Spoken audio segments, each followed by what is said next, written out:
Bien, nosotros vamos a ver la parte de farmacología pulmonar, ¿ya? Básicamente vamos a ver la terapia broncodilatadora, ¿no? Que es la más importante.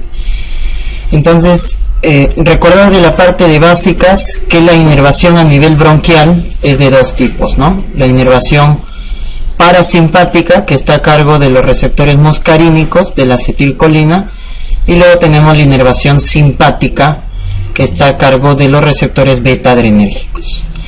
El segundo mensajero del beta adrenérgico es el AMP cíclico. Esta es la enzima que trabaja, la adenilato ciclasa. En cambio, en el muscarínico trabaja el GMP cíclico y también el calcio como segundo mensajero. ¿Qué hace por un lado el beta adrenérgico? Recuerden, el beta relaja, el alfa contrae. Entonces el beta, ¿qué es lo que hace? Broncodilatación. Entonces el AMP cíclico produce broncodilatación, relajación del músculo liso bronquial. Mientras que el GMP cíclico con la guanilato ciclasa, producida por la guanilato ciclasa, lo que hace es broncoconstricción, ¿no? Entonces hay una función antagónica, parasimpático y el simpático, ¿no? Ahora, otra forma de aumentar el AMP cíclico y producir broncodilatación es no solo estimulando los receptores beta agonistas, sino también inhibiendo esta enzima, a la fosfodiesterasa. Porque la fosfodiesterasa, su función es metabolizar al AMP cíclico. Entonces, inhibiendo también hacemos broncodilatación, ¿ya? Entonces, ¿quiénes son los beta agonistas? Salbutamol, fenoterol. Esos son los beta agonistas que estimulan los receptores beta 2, ¿no? En cambio, los que bloquean la fosfodiesterasa, acá están las metilsantinas, teofilina, minofilina, ¿ya? Teofilina, minofilina, son las metilsantinas. Y luego tenemos que bloquear al parasimpático para producir broncodilatación, por eso damos anticolinérgicos. Son los principales broncodilatadores, ¿no? Beta 2 agonistas, anticolinérgicos y los inhibidores de la fosfodiesterasa. Cuando un paciente tiene broncoespasmo, viene un cuadro agudo de crisis, vamos a dar la terapia aliviadora. Cuando el paciente está en un momento agudo, en un momento de crisis, damos la terapia aliviadora, ¿ya?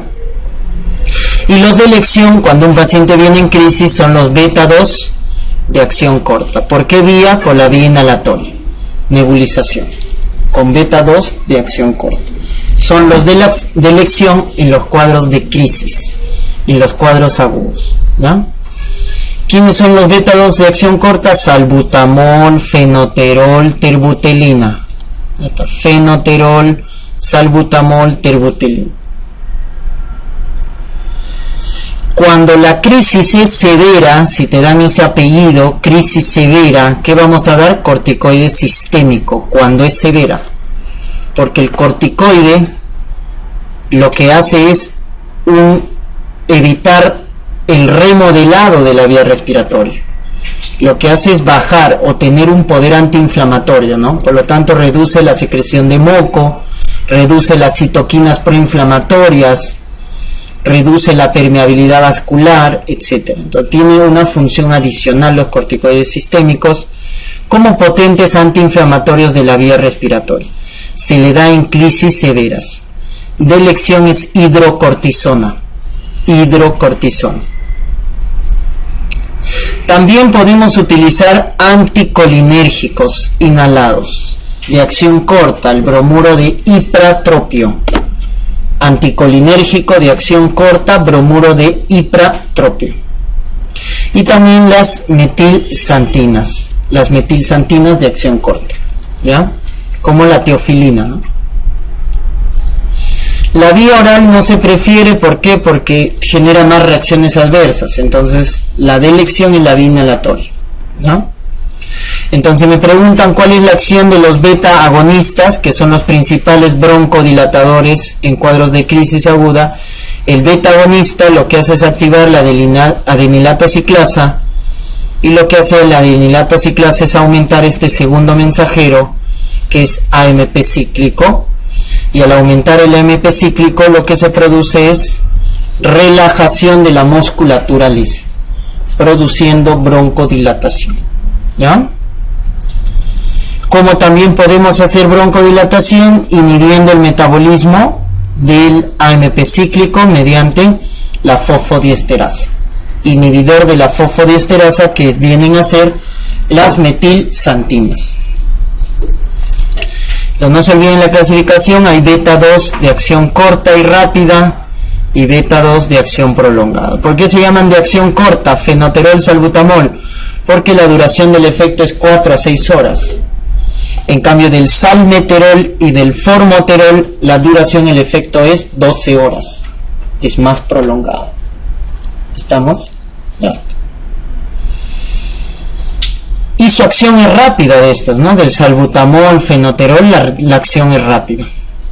Ahora, hay un beta 2 de acción prolongada que además tiene acción rápida, o sea, es peculiar. Tiene acción rápida y su efecto es prolongado. Formoterol. Ojo, el formoterol tiene acción prolongada y su efecto es rápido. Comienza a los minutos. ¿Ya? Entonces esos son los beta 2 de acción corta y de acción larga. Los de acción corta se utilizan en el cuadro agudo, en el cuadro de las crisis, y los de acción larga se dan para el cuadro de mantenimiento, cuando el paciente esté estable, para evitar las crisis. O sea, los beta 2 de acción larga son terapia controladora.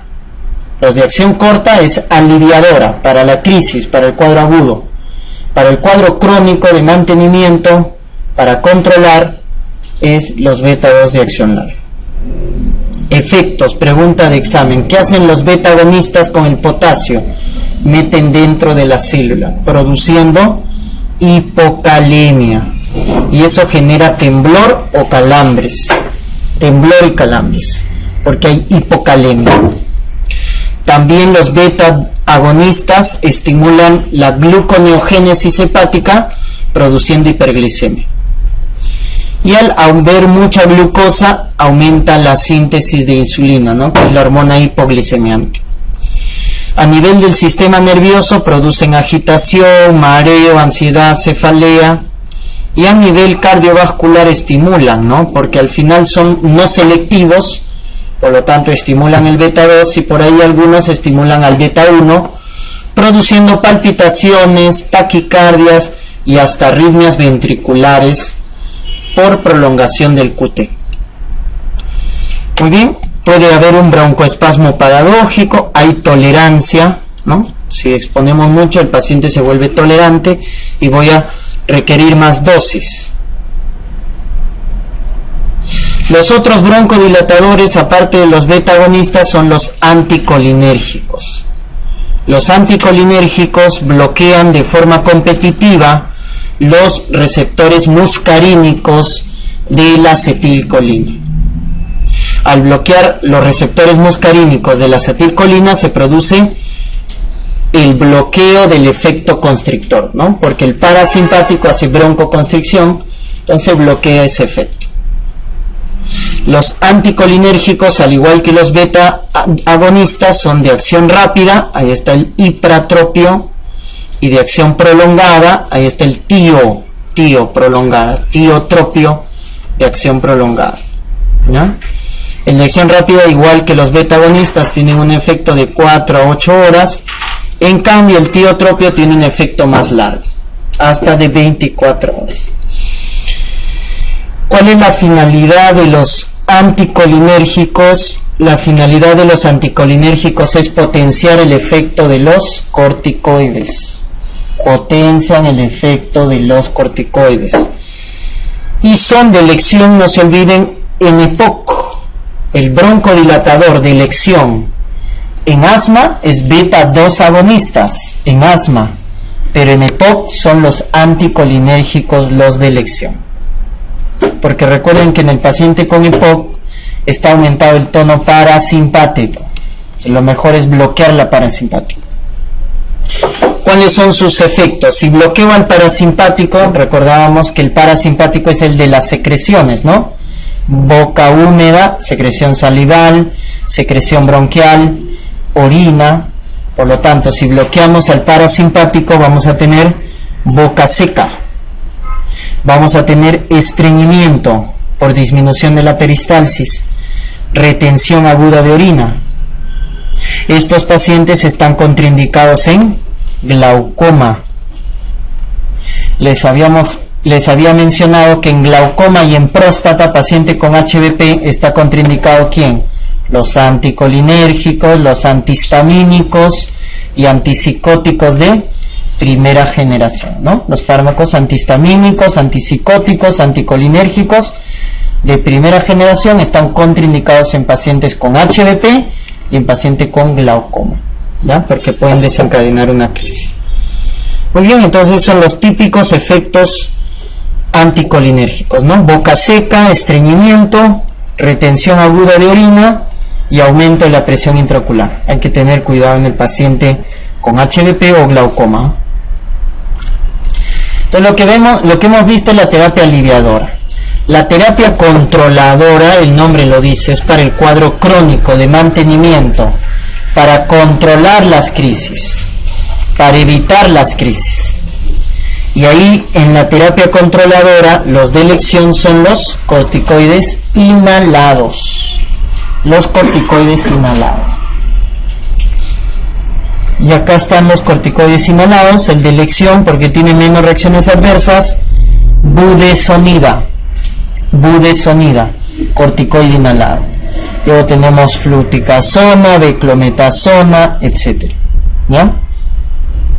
Muy bien, entonces los corticoides inhalados son de elección en la terapia controladora, para evitar las crisis, en la terapia de mantenimiento.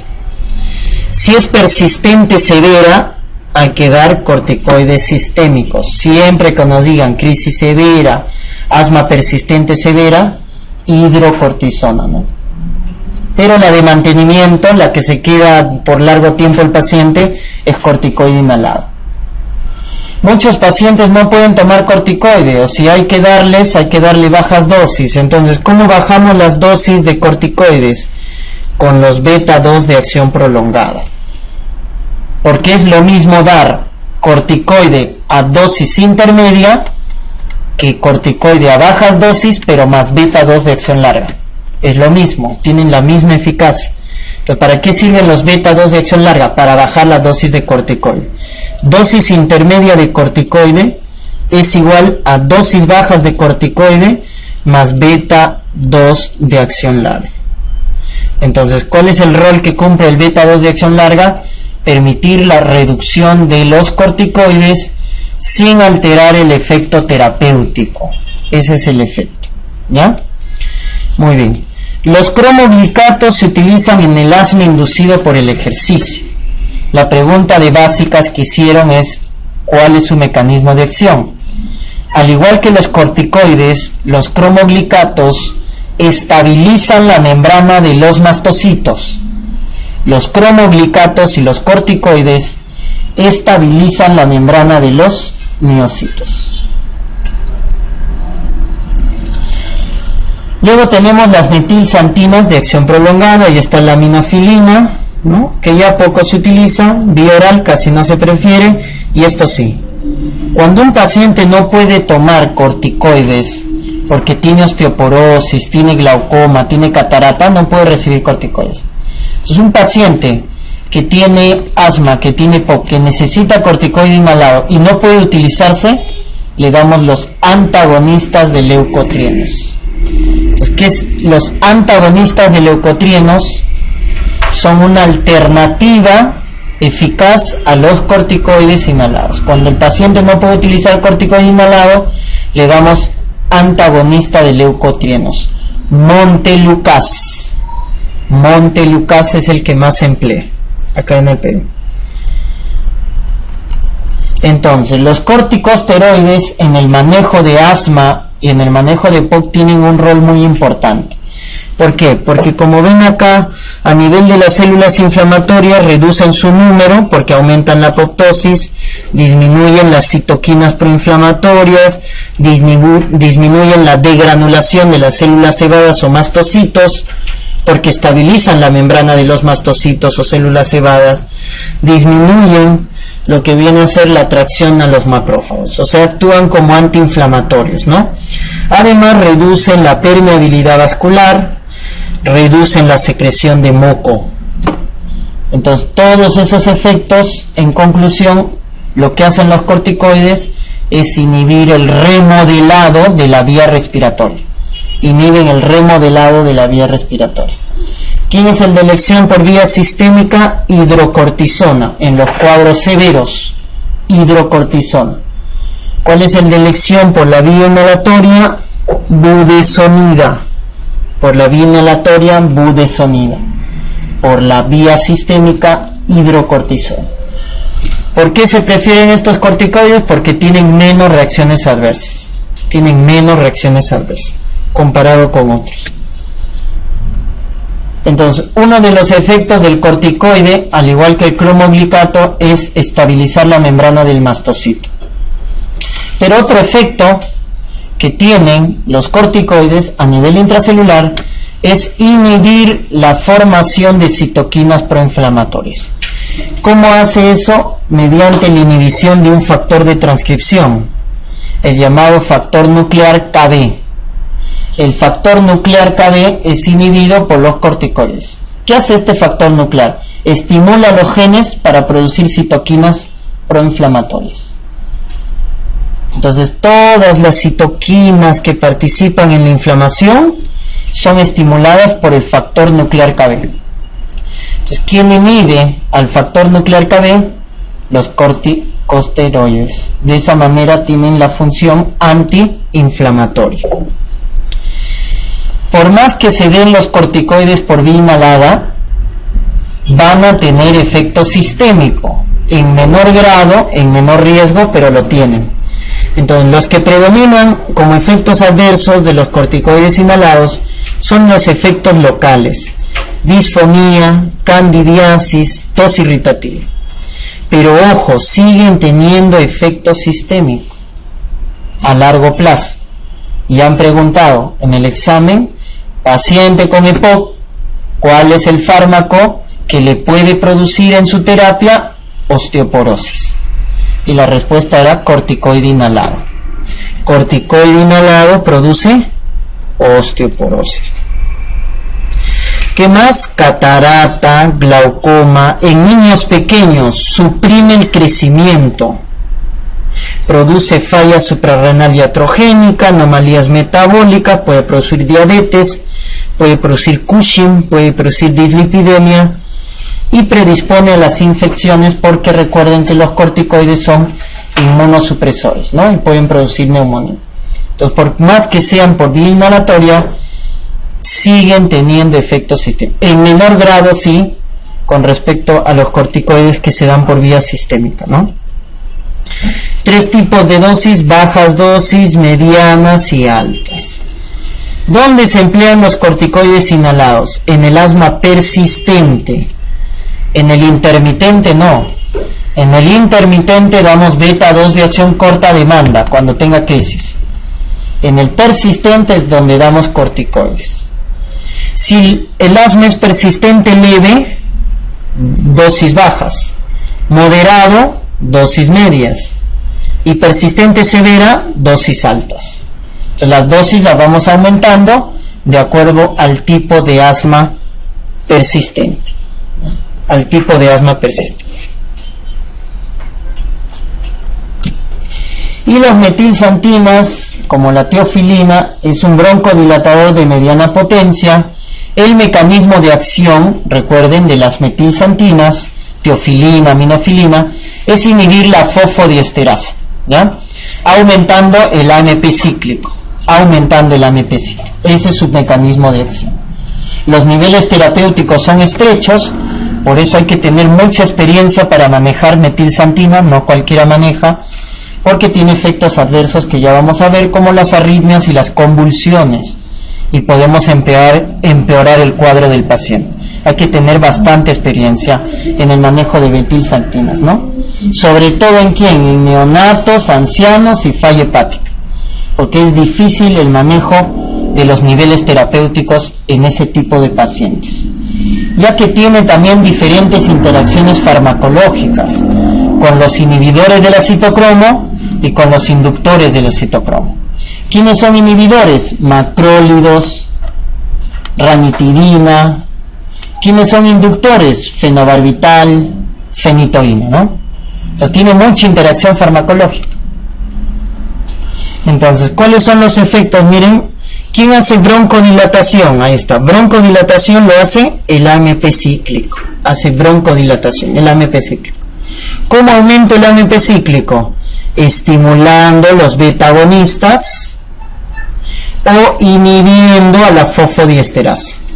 Ese es el mecanismo de acción de las metilsatinas. Inhibir a la fosfodiesterasa y de esa manera aumenta el AMP cíclico produciendo broncodilatación. En cambio, la acetilcolina, la adenosina, lo que producen es broncoconstricción, ¿no? Broncoconstricción.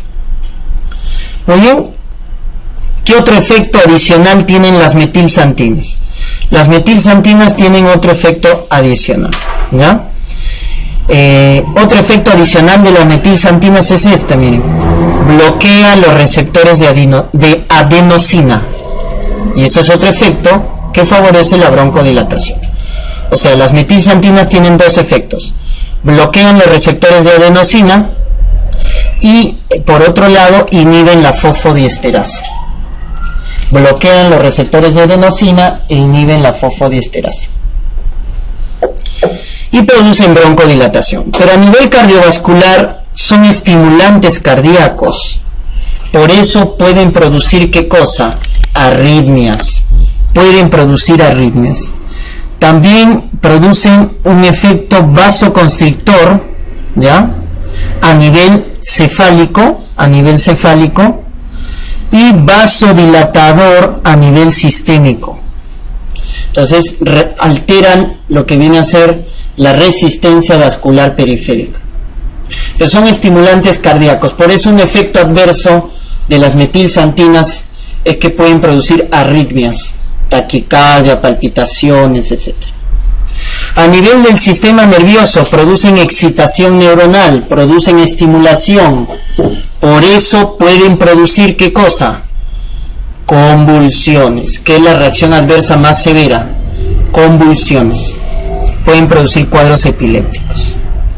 En general relajan al músculo liso y a nivel del riñón aumentan la diuresis. ¿Por qué? Porque aumentan la tasa de filtración glomerular. La teofilina, la aminofilina aumentan lo que viene a ser la tasa de filtración glomerular, aumentando la diuresis, ¿no? Entonces no se olviden, son estimulantes cardíacos produciendo arritmias, estimulantes del sistema nervioso produciendo convulsiones. Y a nivel del riñón aumentan la tasa de filtración glomerular. A nivel vascular tienen diferente efecto. En el cerebro hacen vasoconstricción, pero a nivel sistémico, por ejemplo, la circulación esplácnica hacen vasodilatación, ¿ya? Pero a nivel cerebral hacen vasoconstricción. Y tienen casi la misma función de los corticoides, solo que son más tóxicos, generan más reacciones adversas, porque reducen los eosinófilos, linfocitos, disminuyen los macrófagos, relajan el músculo liso bronquial, produciendo broncodilatación, disminuyen la permeabilidad vascular, etc., ¿no? Entonces, casi por ahí va con el efecto de los corticoides. Pero sus efectos secundarios son más llamativos. Náusea, vómito, cefalea por el estado vasoconstrictor cerebral, molestias gástricas, aumentan la diuresis, arritmias cardíacas, porque es un estimulante cardíaco, y la reacción adversa más severa, que viene a ser las convulsiones que pueden inducir por estimulación neuronal. La alternativa a los corticoides, mencionábamos, es los antileucotrienos. Y ahí tenemos al Montelukast, Zafirlukast, etcétera, ¿no? El más utilizado en el Perú, el Montelukast, que es un antileucotrieno, ¿ya? Entonces, los antileucotrienos lo que hacen es justamente bloquear la síntesis de los leucotrienos. ¿Qué enzima produce los leucotrienos? La lipoxigenasa. Recuerden, el ácido araquidónico, que es un ácido graso de 20 carbonos.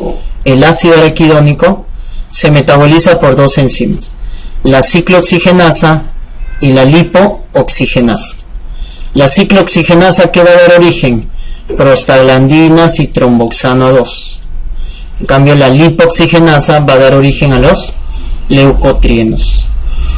Mientras que los AINES bloquean la ciclooxigenasa, estos de acá, el Montelukast, bloquea la lipooxigenasa, disminuyendo la síntesis de los leucotrienos.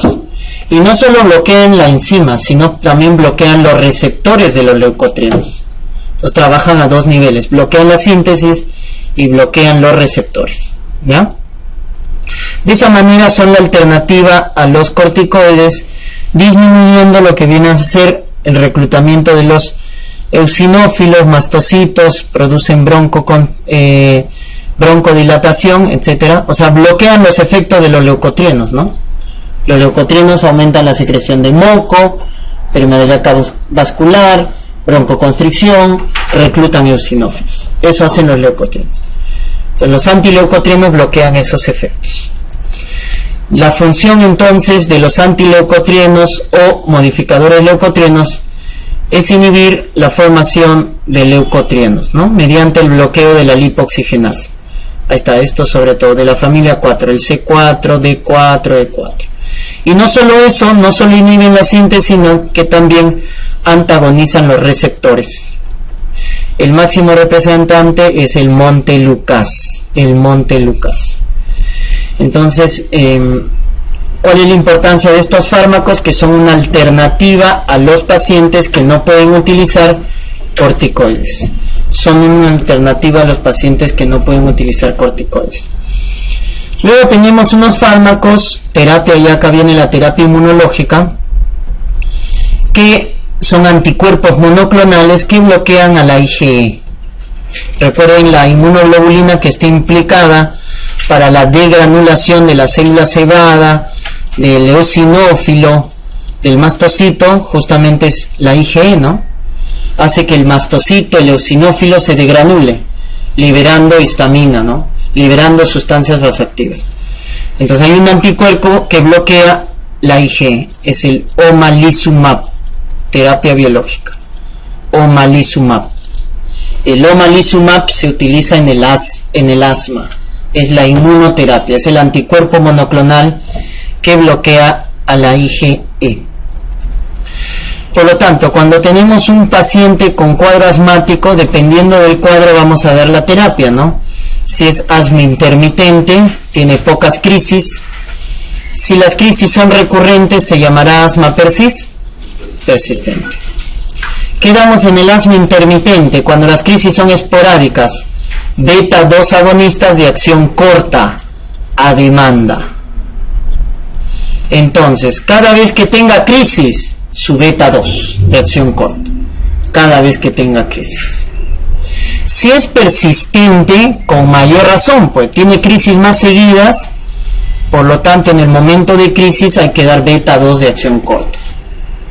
Pero la diferencia está que cuando es persistente, y lo clasifiquemos leve, moderado, severa, el fármaco que vamos a adicionar cuando el asma es persistente, como las crisis son muy seguidas, hay que dar una terapia controladora para evitar las crisis recurrentes.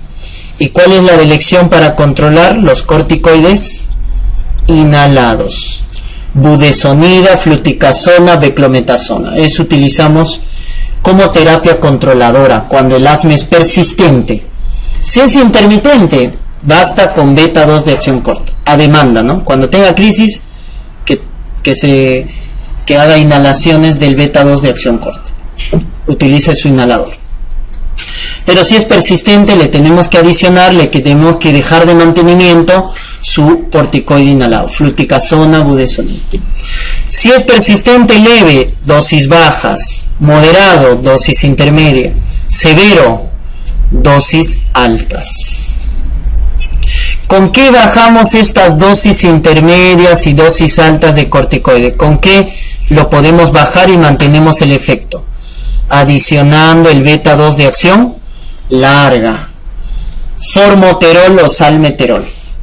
La función del formoterol o salmeterol es bajar las dosis del corticoide, conservando el efecto terapéutico. Y cuando te digan severa, persistente severa, tiene crisis todos los días, durante el día, durante la noche, ¿qué debes adicionar cuando es crisis severa, persistente severa? Corticoide por vía sistémica, hidrocortisona. Siempre que te digan crisis o asma severa, corticoide sistémico, hidrocortisona, ¿ya? Entonces así hacemos el manejo del asma. Si un paciente no puede utilizar corticoide, ¿cuál es la alternativa? Los antileucotrienos, Montelukast. Los antileucotrienos surgen como alternativa a los corticoides. Cuando un paciente no lo puede utilizar porque tiene osteoporosis, tiene glaucoma, tiene catarata, ¿ya?